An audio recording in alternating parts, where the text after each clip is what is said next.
शाहरुख खान, उम्र 56, बहुत बड़ी फैन हूं मैं इनकी, मगर ये जरूर कहूंगी कि कई फ्लॉप और रद्दी फिल्में देने के बाद आज भी वो देश के सबसे बड़े सुपरस्टार हैं।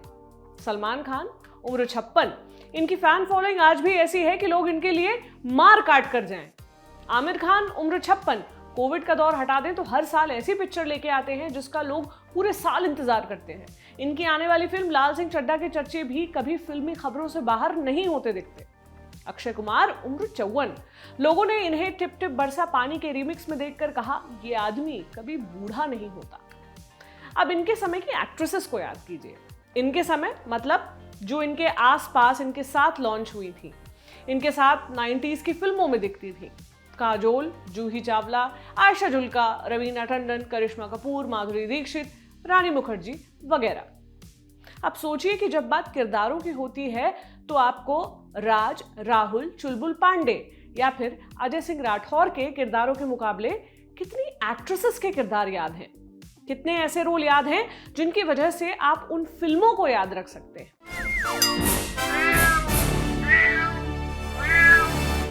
हाय, मेरा नाम प्रतीक्षा है और मैं आपके सामने ये कन्फेस करना चाहती हूँ कि तथाकथित 90s के होने के बावजूद भी आज जब मैं सोचती हूँ तो मुझे 90s के कोई स्ट्रॉन्ग विमेन यानी फीमेल किरदार जो हैं वो याद नहीं आते हैं। कम से कम मेन स्ट्रीम बॉलीवुड से तो नहीं आते हैं।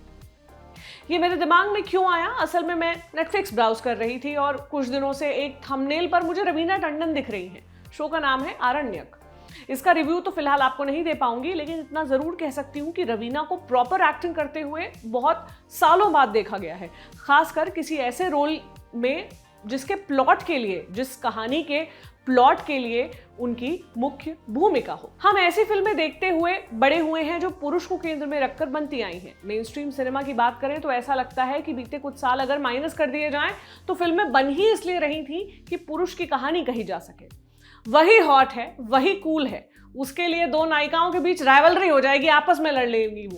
वो बुरा होगा तो बेचारा अंत में सुधर जाएगा, प्रेमिका को गुंडे से बचाएगा, बहन को रेप से बचाएगा, विरह में बेवफाई के गीत भी वही खाएगा, क्योंकि ऑब्वियसली बेवफाई तो लड़की नहीं की होगी।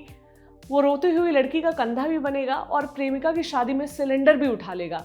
इतना नेक दिल जो है बेचारा। खैर, मुझे फैलना नहीं है, बस ये पॉइंट मुझे यहाँ सामने रखना था कि ये छुपा हुआ नहीं है कि हमारी इंडस्ट्री मेल डोमिनेटेड रही है। इसे आप कितने भी तरीकों से कह सकते हैं, मगर इसमें एक सिल्वर लाइनिंग है जो अब दिख रही है, यानी एक आशा की किरण नजर आने लगी है। वो ये कि वो सभी एक्ट्रेस जिनकी हम अभी बात कर रहे थे अब OTT यानी इंटरनेट के लिए बनने वाले कंटेंट के सहारे वो वापस आ रही हैं। आइए जानते हैं ऐसे ही कुछ किरदारों के बारे में। शुरुआत रवीना से ही करते हैं। 90 के दशक में, जैसा कि मैंने बताया, रवीना टंडन ने, and I will put it bluntly, वो सिर्फ आई कैंडी प्ले करती आई हैं, मगर आरण्यक में उन्होंने लीड रोल किया। आरण्यक वैसे तो एवरेज सीरीज है, मगर रवीना की सीरीज है। ऐसा आप उनकी किस फिल्म के बारे में बोल सकते हैं, सोचिएगा। आरण्यक में उन्होंने कस्तूरी डोगरा नाम की पुलिस ऑफिसर का रोल किया है जो अपने पर्सनल और प्रोफेशनल दोनों ही स्पेस में रॉक बॉटम हिट कर चुकी है, मगर वो वापसी करती है, सब कुछ अपने कंट्रोल में लेती है और अपने हिसाब से ऑपरेट करती है। इस सीरीज में जो कुछ घट रहा है, कस्तूरी उसके सेंटर में है, उसके केंद्र में है। अब बात सुष्मिता की। डिज्नी प्लस हॉटस्टार पर स्ट्रीम हो रही सीरीज आर्या में टाइटल कैरेक्टर प्ले किया है सुष्मिता ने। सुष्मिता का फिल्मी करियर ऐसा नहीं रहा है जिसके बारे में बोस्ट किया जा सके, मगर आर्या से सुष्मिता ने सारा खेल पलट दिया। ये इकलौती सीरीज उनकी पूरी फिल्मोग्राफी पर भारी पड़ सकती है, चाहे वो परफॉर्मेंस के पॉइंट ऑफ व्यू से हो या व्यूअरशिप के लिहाज से। 90s या अर्ली 2000s की जितनी भी एक्ट्रेसेस ने कमबैक किया है उसमें सुष्मिता अव्वल मानी जा रही है। आर्या में सुष्मिता ने वर्किंग मदर प्लस माफिया का रोल किया है, एक ऐसा कैरेक्टर जो इंडिया का हर एक्टर प्ले करना चाहेगा ही, चाहे वो मेल हो या फीमेल। अब बात पूजा भट्ट की, जिनकी एक्टिंग टैलेंट का कभी चर्चा का विषय नहीं रही, मगर आज हम पूजा भट्ट की बात कर रहे हैं क्योंकि उन्होंने वापसी की है बॉम्बे बेगम सीरीज से, जो अलग अलग फील्ड की महिलाओं की कहानी दिखाती है। पूजा बैंक CEO का हल्का ग्रे शेड लिए हुए कैरेक्टर प्ले करती है। ये सीरीज इसलिए प्रभाव छोड़ पाती है क्योंकि आपको ये देखने को मिलता है कि महिलाओं को किसी भी फील्ड में जगह बनाने के लिए कितनी कुर्बानियां देनी पड़ती हैं, कितना जद्दोजहद करना पड़ता है। वो जद्दोजहद जो पूजा ने अपने शुरुआती एक्टिंग करियर में नहीं किया। इसके अलावा नेटफ्लिक्स के फाइंडिंग अनामिका में आप माधुरी दीक्षित और अमेजन प्राइम की एक अन्य सीरीज में आप जूही चावला और आयशा जुल्का को देख पाएंगे। कुछ समय पहले हमने त्रिभंग नाम की फिल्म में जो रेणुका शाहने ने बनाई थी, उसमें हमने काजोल को भी देखा, जिसमें उनका जो कैरेक्टर था वो उनके रेगुलर किए हुए कैरेक्टर्स से बिल्कुल अलग था। अब ये फिल्में, ये सीरीज चाहे कमाई कर पाएं या ना कर पाएं, लेकिन इतना जरूर साबित करती हैं कि इन एक्ट्रेसेस में हमेशा से पोटेंशियल था, मगर लिखने वाले इनके लिए ऐसे रोल्स लिख ही नहीं पाए, निर्देशक ऐसी फिल्में बना ही नहीं पाए जिसमें इनका टैलेंट दिख सके। ओटीटी या फिर यूं कहें कि वेब सीरीज और नेटफ्लिक्स और प्राइम के ओरिजिनल कंटेंट के चलते महिलाओं के रोल्स में किस तरह का परिवर्तन आया है और फीमेल सेंट्रिक कंटेंट किस तरह से बढ़ा है, ये समझने के लिए मैंने बात की गीतांजलि कुलकर्णी से। गीतांजलि मराठी की जानी मानी एक्ट्रेस हैं और युवाओं में फिलहाल गुल्लक वेब सीरीज में मम्मी ये रोल से खास पॉपुलर हुई हैं। जब से ओटीटी आया है, लॉन्ग फॉर्मेट आया है, उसके वजह से हम जैसे जो एक्टर्स हैं जिनको एक्सपीरियंस भी है और जो मिडिल एज में है, मतलब मैंने काफी सारे मेरे जो कलीग्स हैं, शीबा, लवलीन, आयशा, तो ये सब जो हमारे मेरे कलीग्स हैं जिनके साथ मैंने थिएटर किया हुआ है, मैं सबको देख रही हूँ, सब बहुत अच्छा काम कर रहे हैं, जो शायद एक फीचर में पॉसिबल नहीं था क्योंकि हीरो हीरोइन मेन लीड होते थे, तो बाकी सब कैरेक्टर्स उनका उतना वक्त नहीं दिया जाता था क्योंकि वो आर्क पॉसिबल नहीं था कैरेक्टर की। लेकिन लॉन्ग फॉर्मेट में वो पॉसिबल हो जाता है, तो इसीलिए वो ज्यादा वक्त दे पाते हैं उस पात्र को।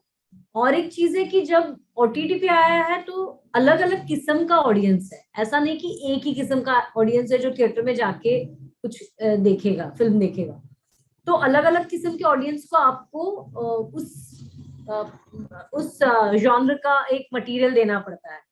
तो अगर वुमेन सेंट्रिक रोल्स हो तो शायद बहुत ज्यादा एक तबका देखेगा, मिडिल क्लास का हो तो एक, तो सेक्स और वायलेंस हो तो एक और तबका देखेगा। तो ये सब आपको केटर करना पड़ता है अलग अलग किस्म के ऑडियंस को, तो उसका फायदा हमको हुआ है। और नए जो राइटर्स हैं, नए जो डायरेक्टर्स हैं, स्टोरी टेलर्स हैं, मैं हमेशा जब बातें करती हूँ उनसे तो मुझे यही लगता है कि दे आर वेरी मतलब उनको बहुत महिलाओं की कहानी बतानी है। ये नहीं कि मुझे लगता है पहले भी शायद यही हुआ होता, आफ्टर 30, आफ्टर 35, और इसका कारण मुझे नहीं लगता एंटरटेनमेंट इंडस्ट्री है, इसका कारण हमारा समाज है। क्योंकि जिस तरह से औरतों को देखा जाता है और जिस तरह आपको चाहिए कि एक हीरोइन हो तो वो इस तरह ही दिखनी चाहिए, या उसकी हाइट ऐसी होनी चाहिए, उसका रंग ऐसी होना चाहिए, तो ये जो हमारे निकष है समाज में भी, मतलब कोई अपना पार्टनर ढूंढ रहा है, लाइफ पार्टनर, तो ये सब देखता है तो ये हमारा इट्स नॉट जस्ट इंडस्ट्री में वही होता है जो समाज में होता रहता है। तो अगर हम बदलेंगे, हमारी सोच बदलेगी, ये हो जाता है क्योंकि अभी के जो राइटर्स हैं, डायरेक्टर्स हैं, स्टोरी टेलर्स हैं, उनकी सोच अलग है और उनको अपॉर्चुनिटी दी गई है ओटीटी प्लेटफॉर्म्स की वजह से। और you are also product of that time. जब 70s में हम सिनेमा देखते थे, इंडिपेंडेंट सिनेमा, जो आर्ट हाउस सिनेमा देखते थे, गोविंद निहलानी हो, श्याम बेनेगल हो, सत्यजीत राय के जो उसके पहले के सिनेमा है, उसमें महिलाएं कितनी स्ट्रांग होती थी। या इवन 80s में मैं जिस दौर में पली बड़ी, दूरदर्शन देख के उसमें कितने अमेजिंग कैरेक्टर्स थे। तो ऐसा नहीं है, उस हर इसका एक हर एरा का एक अपना अपना क्या कहते हैं ना, रिप्रेजेंटेशन होता है जो अलग अलग तरीके से बाहर आता है। जो थैंकफुली मुझे लगता है मैं बहुत ही फॉर्चुनेट हूँ कि मैं इस एरा में हूँ, क्योंकि मुझे इस दौर का मतलब फायदा हो रहा है एज एन एक्टर। ओटीटी ने इंडस्ट्री में जगह बनाई है और औरतों ने ओटीटी में। इस बात का प्रमाण ये है कि 2 साल से फिल्मफेयर ने ओटीटी की कैटेगरी में भी अवार्ड्स देने शुरू किए हैं और इसमें तमाम यंग एक्ट्रेसेस के बीच कुछ सीनियर एक्ट्रेसेस जैसे खुद गीतांजलि, सुष्मिता सेन, बिट्टू की मम्मी का रोल करने वाली सुनीता राजवर, नीना गुप्ता और दिव्या दत्ता जैसी एक्ट्रेसेस ने अवार्ड्स जीतकर अपनी खास छाप छोड़ी है। इन एक्ट्रेसेस के किरदार हमारी फिल्म इंडस्ट्री में एक खुशबूदार ताज़ा हवा की तरह है। हम इनसे एसोसिएट कर पाते हैं, इनसे सीख पाते हैं, इन्हें अप्रिशिएट कर पाते हैं उन किरदारों की तुलना में जिनमें एक्ट्रेस को एक मूक गुड़िया की तरह दिखाया जाता था, सिर्फ सजा कर रख दिया जाता था, जिसका काम सिर्फ हीरो के किरदार का एक साइड पक्ष टाइप का होना था। बॉलीवुड अपनी एक्ट्रेसेस को जल्दी बूढ़ा करता आया है। आपको जीरो फिल्म याद होगी जिसने लॉजिक को सरसों के खेतों में तेल निकालने भेज दिया था। खैर, इसमें शाहरुख खान के कैरेक्टर बउआ की मां बनी है शीबा चड्ढा। शाहरुख फिलहाल 56 बरस के हैं और शीबा उनसे 6 साल छोटी हैं और उन्होंने उनकी मां का रोल किया था। वक्त, द रेस अगेंस्ट टाइम, ये फिल्म आई थी 2005 में। इसमें एक्ट्रेस शेफाली शाह ने अक्षय कुमार की मां का रोल किया था। तब शेफाली 33 की थी और अक्षय 38 के थे। यादें फिल्म जो साल 2001 में आई थी, इसमें सुप्रिया कार्निक ने ऋतिक रोशन की मां का रोल किया था। सुप्रिया उम्र में ऋतिक से 2 साल छोटी है। एक्ट्रेस दिया मिर्जा ने दिसंबर 2020 में ई टाइम्स को एक इंटरव्यू दिया था जिसमें उन्होंने कहा था, सुंदरता का विचार हमेशा युवावस्था से जोड़ा जाता है, इसलिए मुझे लगता है कि युवा चेहरों को कंज्यूम करने की दिलचस्पी ज्यादा है। यहाँ ऐसी उम्र दराज एक्ट्रेस काफी हैं जो संघर्ष कर रही हैं और उन्हें कास्ट नहीं किया जा रहा क्योंकि उनके हिसाब की कोई स्टोरी लिखी ही नहीं जा रही है। ये इंडस्ट्री पुरुष प्रधान है। उम्र दराज एक्टर्स अपनी शेल्फ लाइफ बढ़ाने के लिए युवा एक्ट्रेस के ऑपोजिट कास्ट होना पसंद करते हैं। ये बहुत विचित्र है कि 50 से ऊपर का कोई एक्टर जो है वो 19 बरस की एक्ट्रेस के अपोजिट काम कर रहा है। मगर वेब सीरीज के आने के साथ और बदलती ऑडियंस के साथ, ऑडियंस अब यंग भी होती जा रही है, ये सारी चीजें जो हैं वो बदल रही हैं। आपकी इस पर क्या राय है, आप मुझे कमेंट बॉक्स में बताएं। कोई और टॉपिक अगर आप हमें सजेस्ट करना चाहते हैं तो कमेंट बॉक्स में ही सजेस्ट करें। हम कोशिश करेंगे कि हम उस पर भी शो बना पाएं। आप और नारी देखते रहें। शुक्रिया।